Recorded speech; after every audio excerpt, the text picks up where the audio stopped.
Nas relações interétnicas, para além das relações sexuais, Gilberto Freire insiste na figura romântica da boa ama negra que nos tempos patriarcais criava o menino, lhe dando de mamar, lhe embalava na rede ou berço, que lhe ensinava as primeiras palavras do português errado, o primeiro Padre Nosso, a primeira Ave Maria, o primeiro vote ou oxente, que lhe dava na boca o primeiro pirão com carne e molho de ferrugem, ela própria amolengando a comida. Considerava que os brancos levam para toda a vida algumas lembranças e reminiscências a que nomeia vultos. O vulto do moleque companheiro de brinquedo, do negro velho contador de histórias e da mucama e da cozinheira. Ele estabelece, portanto, um conjunto de relações que considera relações afetivas e relações extremamente íntimas que os brancos escravizadores teriam com os negros e negras escravizados, e essas relações impregnariam a vida dessas pessoas brancas, e essas pessoas brancas levariam para toda a sua vida esses vultos, e isso constituiria o seu caráter, a relação que se estabelece com a sociedade. Portanto, seriam elites, seriam oligarquias, mas extremamente mesclados com os seus serviçais e mesclados com aqueles outros grupos sociais que estão subordinados à sua vontade, que estão subordinados ao seu poder.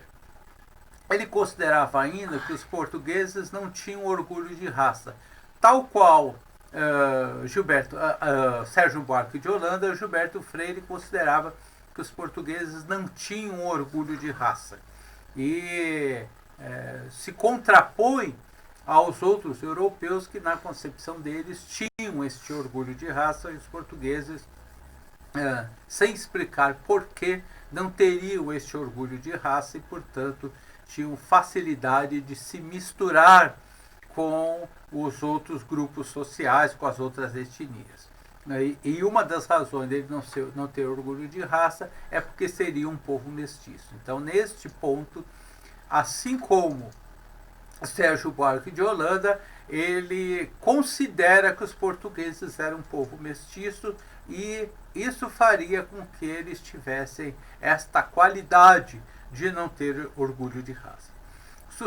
E que, portanto, não seriam um povo racista, né? Ele sustenta a ideia de uma escravidão não violenta, patriarcal, mansa, com quase cumplicidade entre o senhor e o escravizado. Então, o escravizado, ele era cúmplice do senhor, ele era solidário à escravidão, e a escravidão seria algo ameno, uma relação que estaria mais próxima da relação de um senhor, de um pai autoritário, de um pai severo, e menos de uma exploração econômica intensiva, extensiva desses indivíduos, né? Então, mais uma vez, dando um caráter romântico àquilo que efetivamente aconteceu. E continua Gilberto Freire. Com frequência, suas relações com os donos oscilavam da situação de dependência, de protegido e até solidários e afins. Sua influência, a do negro, penetrava sinuosamente o recesso doméstico, agindo como dissolvente de qualquer ideia de separação de castas ou raças. Afirmava que uma suavidade dengosa e açucarada invade desde cedo todas as esferas da vida colonial, da qual teria se originado uma certa moral das senzalas. Ou seja, é uma escravidão tranquila, uma escravidão de relações quase horizontais, e que o escravizado, a escravizada, com todo o seu legado cultural e de comportamento, teria se imiscuído de tal forma entre os escravizadores, entre as classes dominantes, que essas classes dominantes acabavam desenvolvendo uma outra característica, e essa outra característica impedia que eles desenvolvessem um pensamento racista, e que, portanto, seriam relações afetuosas, inclusive. A sua opinião sobre a escravidão benigna, em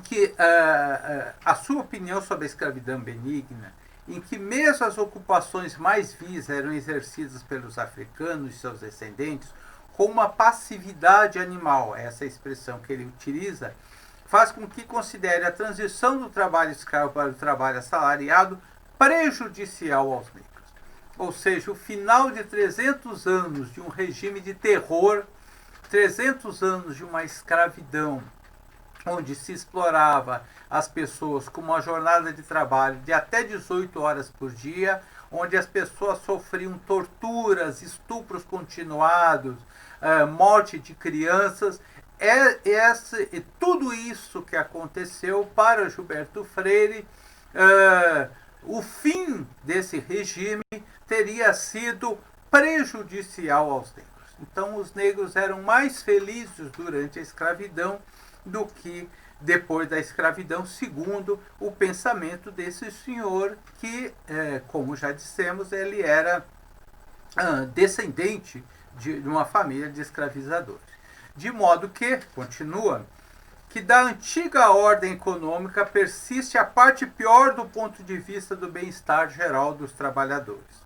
Desfeito em 88, o patriarcalismo, que até então amparou os escravos, alimentou-os com certa largueza, socorrendo-os na velhice e na doença, proporcionou-lhe aos filhos oportunidades de acesso social. O escravo foi substituído pelo pária da usina, a senzala pelo mucambo, o senhor de engenho pelo usineiro ou pelo capitalista ausente. Esta transição, portanto, na sua opinião, foi uma transição que atirou os negros à marginalidade. É fato que essa transição, a maneira como se deu, atirou os negros à marginalidade, atirou os escravizados, as escravizadas da marginalidade. Mas utilizar este argumento para contrapor essa nova situação que os escravizados passaram a enfrentar, contrapor a isso a uma escravidão que ele apresenta como patriarcal, como protetora, como possibilidade de ascensão social, como que cuida dos idosos, é de um cinismo extraordinário. Né? Como é que pode argumentar que aquela condição onde os escravizados, as escravizadas eram verdadeiros animais de trabalho, argumentar que isso teria sido melhor do que a exclusão que efetivamente teve ao final da escravidão. Então, ao apresentar a escravidão dessa maneira, é que ele vai construindo a ideia de uma escravidão benigna, uma escravidão que, na verdade, teria sido positivo para a população negra.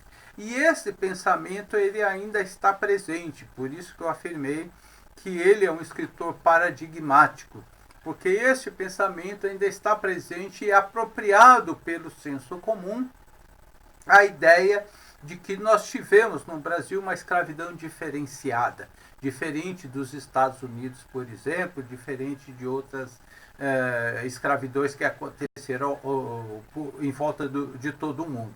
Porque os portugueses teriam essas características que ele atribui, portanto, uma escravidão diferenciada. O Freire, contudo, ele faz um reconhecimento, e aí, nesse ponto, ele representa uma novidade no período, da contribuição africana nas mais diversas áreas. Os escravos, descreve Freire, vindos das áreas de cultura negra mais adiantada, foram um elemento ativo, criador e quase que se pode acrescentar nobre na colonização do Brasil, degradados tão somente pela sua condição de escravos. longe de terem sido apenas animais de tração e operários da enxada a serviço da agricultura, desempenharam sua função civilizadora. Observou que, em Mato Grosso, muitas das práticas ligadas à criação de gado eram de origem africana. Também os instrumentos de ferreiro e outros, transmitindo à sociedade informação, elementos valiosos da cultura ou técnica africana. Conclui que vieram da África donas de casas para os seus colonos sem mulher branca, técnicos para as minas, artífices em ferro, negros entendidos na criação de gado e na indústria pastoril, comerciantes de pano e sabão, mestres, sacerdotes, tiradores de reza maometanos. É importante, e esse é um grande diferencial de Gilberto Freire no período que ele escreve, ao atribuir e ao reconhecer a enorme contribuição dos escravizados e escravizadas para a construção da economia, da organização social, da construção da riqueza do país, e que esses indivíduos tinham inclusive qualificação técnica. Então esse reconhecimento é importante e é um diferencial na análise que ele faz naquele período, em que pese, né, em contraposição a toda outra argumentação que ele faz da escravidão benigna.